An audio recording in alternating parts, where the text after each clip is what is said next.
The gavel came down hard, echoing through the courtroom like a gunshot that had taken 3 years to fire. Guilty second-degree murder. I didn't move, didn't blink. I'd imagined this moment 1,000 times, and still, it hit me like a slow exhale after drowning. Across the aisle, Ryan just stared, the same blank calm he'd worn the night it happened. The night he said it was an accident. The same night my sister stopped breathing. People like to say truth finds its way to the surface. That's a lie. Truth doesn't float. It's buried, deep, under charm, alibis, and just enough crocodile tears to fool a jury. Until someone like me starts digging, but I'm getting ahead of myself. To understand why I sat there clutching the necklace my sister wore when she died, you have to know how it started, before the photos, before the police, before the lies. It started in the quiet town of Redmond Falls, the kind of place where people smile in grocery lines and gossip at church potlucks. My sister Emily lived there with Ryan. She was 28, a nurse, the kind of person who left casseroles on strangers' porches when tragedy struck. Ryan was the charming type. Blue eyes, steady voice, perfect handshake. The kind of man you trust instantly and regret forever. He ran a small contracting business. Everyone called them the perfect couple. They had a white fence, a golden retriever, matching bikes, like a postcard that didn't know it was burning. The call came on a Tuesday night.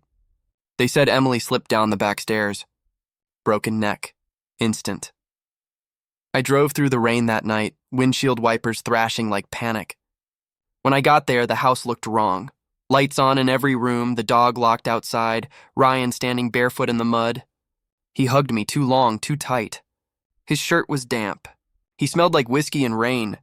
It was an accident, he kept saying. She fell. I tried to save her. At the time, I wanted to believe him. Maybe because the alternative route that he'd hurt her was too much to fit inside my head. But something about the way his eyes flicked toward the stairs, the way he kept saying fell, like he'd practiced it. That was the first crack. The coroner called it accidental death. Closed case. No investigation. But Emily's best friend, Kara, whispered something at the funeral that burrowed into me and never left. She was going to leave him. That was the moment I stopped grieving and started paying attention. Because if Emily was planning to leave and Ryan knew it, then maybe she didn't fall at all, and that's where the story really begins. It started small, a hairline fracture in the picture-perfect life Ryan had painted for everyone. I couldn't sleep after the funeral. Every time I closed my eyes, I saw Emily at the bottom of those stairs, the bruises on her arms brushed off as from the fall. A week later, I went back to her house under the pretense of picking up her things. Ryan handed me a box like he was glad to see it, and me, gone. But he didn't notice the way my eyes drifted past him toward the staircase. The railing was clean. Too clean. Bleach has a smell you don't forget, especially when you work in a hospital like I do. Emily used to say that bleach was her memory eraser.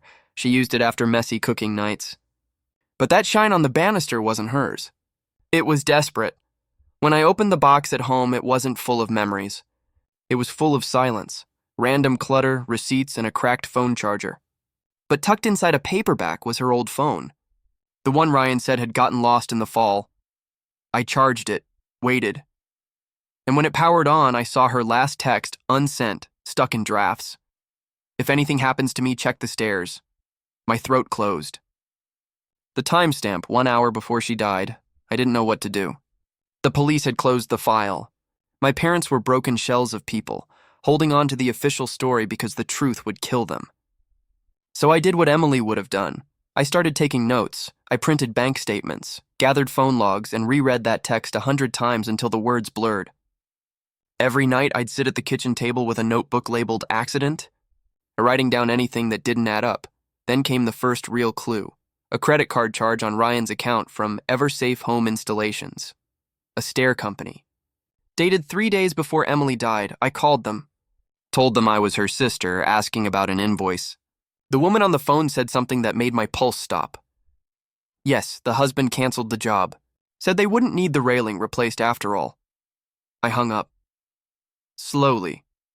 Emily had told me 2 weeks before that she was scared of that staircase, that one of the rails was loose, that she'd called someone to fix it. Ryan had canceled it. That was when I realized whatever happened that night, it wasn't just bad luck. 2 days later, I went back to the house. Ryan wasn't there, but the side door was still unlocked. The dog barked when he saw me, then quieted like he remembered. I walked to the staircase, heart pounding. My reflection shimmered faintly in the polished wood. The bottom step creaked, but the fourth one, the one Emily always complained about, was solid. Too solid. I crouched down and ran my hand underneath. The new wood felt cold, glued in place. I pried at it with a kitchen knife until it lifted. Inside was a rusted metal bracket, bent and snapped as if someone had deliberately cut through it. I snapped a photo and slid it into a Ziploc. Then I heard tires crunching outside. Ryan was home. I barely made it out the back before his truck door slammed. From the shadows, I watched him walk in, pause by the stairs, and just smile. It was small, almost affectionate, like he was greeting an old friend. That night, I emailed the photo to myself, labeled it Exhibit A. I didn't know who would believe me, but I knew someone had to. The next morning, Kara called. Her voice shook. "He found out I told you," she whispered. "He came to my work. He said you're obsessed that Emily was depressed. He's trying to make you look crazy." And just like that, I realized this wasn't just about justice anymore. It was a race. Because Ryan wasn't cleaning up after an accident. He was covering up a murder, and I'd just made myself his next problem. I started seeing him everywhere. At the grocery store parking lot, 2 cars behind me. At the gym, leaning against the reception counter with that same polite smile. Once outside my apartment, truck idling, lights off, I told myself I was imagining it. Paranoia, fueled by grief. But the unease sat in my stomach like a ticking thing. I filed a police report, but the officer barely looked up from his keyboard. "No threats, no contact, and not much we can do, ma'am." That word, ma'am, hit like a dismissal. I walked out shaking, holding the weight of every ignored woman who'd tried to warn them before it was too late, so I stopped waiting for someone to save me. I decided to document everything. I bought a small voice recorder and started keeping it on me. I began leaving my phone face down, camera running whenever I went out. I even set up an old webcam facing my apartment door. The footage started telling a story no one wanted to see. A shadow passing at 2:14 a.m., headlights flashing once, then gone. Every night the same pattern. Like a predator tracing its perimeter, Kara begged me to move, but I couldn't leave. Not yet. Not when Emily's case was still labeled accidental fall. So instead, I found someone who did believe me. A retired detective named Warren Blake. He'd left the force after losing faith in the system, as he called it. I found him through a true crime forum. He agreed to meet in a diner off the highway, the kind that smelled like burnt coffee and old vinyl booths. He listened, silent as I laid out everything, the phone, the message, the stair bracket, the stalking. When I finished, he just nodded once. "Seen this before," he said. "Guy thinks he's smarter than everyone.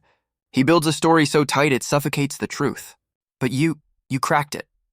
I felt something I hadn't in months. Validation. Warren agreed to help quietly. No police reports, no noise. He started digging into Ryan's finances, work permits, and contracts. Within a week, he found something damning. A life insurance policy on Emily, taken out just 8 months before she died. $500,000. Beneficiary, Ryan Carter. It was enough to make my hands shake when I saw the document. The signature looked like hers, but Warren noticed a detail I'd missed. "See the loop in the Y?" he said. "It's identical to his signature. Copy-paste forgery." That's when my grief turned to fire. We decided to gather evidence quietly. Warren reached out to an old contact, a forensic document examiner. I contacted a lawyer who specialized in wrongful death. Meanwhile, Ryan kept playing the part of grieving widower, posting photos, organizing charity runs in Emily's name. Every post made my skin crawl. Then one night he crossed a line. I came home to find my door slightly open. Nothing stolen. Just a single framed photo on the counter. Emily and me at the beach, the glass cracked down the middle. No note. No sound. That was his message. Warren insisted I stay at his friend's cabin for a while. Remote, quiet, safe. I packed everything that mattered. Emily's phone, the bracket, my laptop, the flash drives with every file I'd collected. We spent 2 weeks building a case strong enough to reopen the investigation. Warren called in favors, pulled court records, and found that Ryan's alibi, a business dinner the night of her death, never existed. The restaurant was closed that night due to a water main break. He'd lied. Flat out. That was the moment we knew we had enough. But we also knew that if we went to the police now, he'd hear about it before the ink dried. So we made a plan. The next phase was quiet, surgical. I'd pretend to reconcile.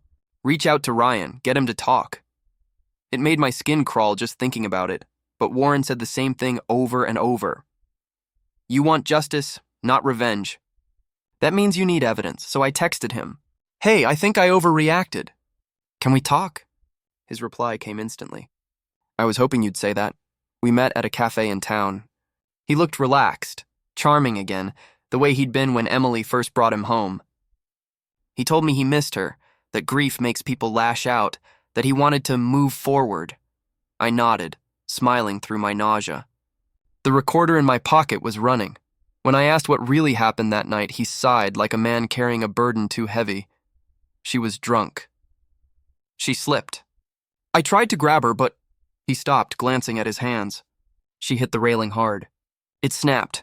He looked at me, eyes wet. I didn't mean for it to happen. There it was. The first confession. Half-truth wrapped in pity, but I didn't flinch. I let him keep talking. By the end of the meeting, I had 10 minutes of recorded audio, Ryan admitting to tampering with the railing, to teach her a lesson, claiming he never thought it'd go that far. I walked out shaking, holding my coffee cup like it might shatter. Warren listened to the tape 3 times before speaking. This isn't just negligence, he said. That's the intent. We take this to the DA, but I wasn't done yet. Not until everyone who'd believed his lies saw the truth with their own eyes.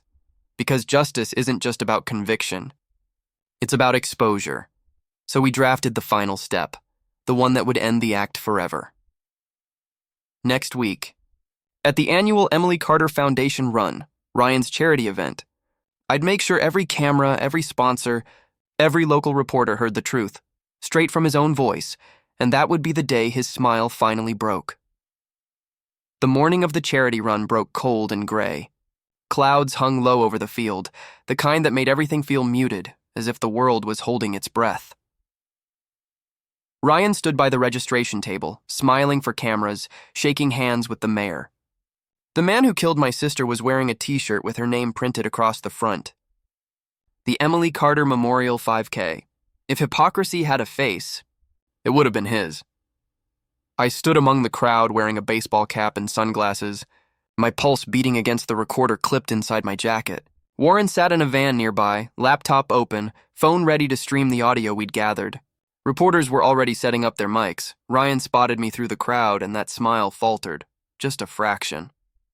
He walked over, that casual strut he used when he wanted to disarm people. I didn't think you'd come, he said softly.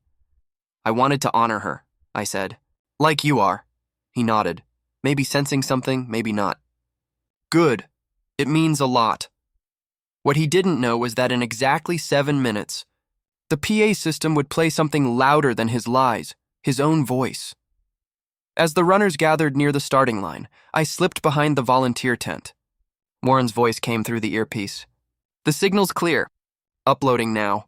Are you sure about this? I took a breath. She deserves the truth. A moment later, the loudspeakers crackled. The crowd stilled, expecting an announcement. Then came his voice, Ryan's, distorted slightly by the speakers, but unmistakable. She was drunk. She slipped. I tried to grab her, but she hit the railing hard. It snapped. There was a murmur through the crowd. Heads turned. People looked at Ryan, then back at the speakers. The recording continued. I just wanted to scare her. Teach her a lesson. I never thought it'd go that far. Gasps. The sound of confusion rising like static. Ryan froze. He looked around, panicked, searching for the source. Cameras turned toward him like weapons. I stepped forward then, my voice steady, carrying across the mic I'd pulled from the volunteer's hand. She didn't fall, Ryan. You made her fall, and you've been lying to all of us ever since. He lunged toward me, but officers were already moving in. Warren's contact from the DA's office had arranged it perfectly. Within seconds, Ryan was on the ground, handcuffed, his carefully built life collapsing. Under the weight of his own words, the crowd was silent except for the distant cry of sirens and the thud of rain. Beginning to fall, I remember staring at his face as they led him away, not triumphant, not angry, just empty, because even victory felt small compared to what I'd lost. The trial took months. The defense tried everything, claiming emotional distress, claiming the recording was manipulated, claiming Emily had mental health issues. But the evidence was relentless. The forged insurance papers, the stair bracket, the phone message, and the confession that echoed in every juror's mind. When the verdict came, guilty, I didn't cheer. I didn't cry. I just felt still, like a storm had finally spent itself. Warren squeezed my shoulder. "You did good," he said quietly. "You gave her peace, but peace isn't something you find. It's something you build, brick by brick, after everything collapses." Months later, I visited Emily's grave. The grass had grown back soft and green. I placed a small brass stair bracket beside her name. Polished, unbroken. "I fixed it," I whispered. "This time it won't break."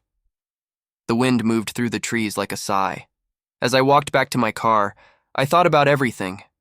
The lies, the fear, the waiting. How truth isn't a lightning bolt that strikes suddenly. It's a slow burn, steady and painful, until it finally consumes the dark. Ryan called it an accident. But in the end, the judge called it murder, and I call it what it really was, justice. That was my receipt drop.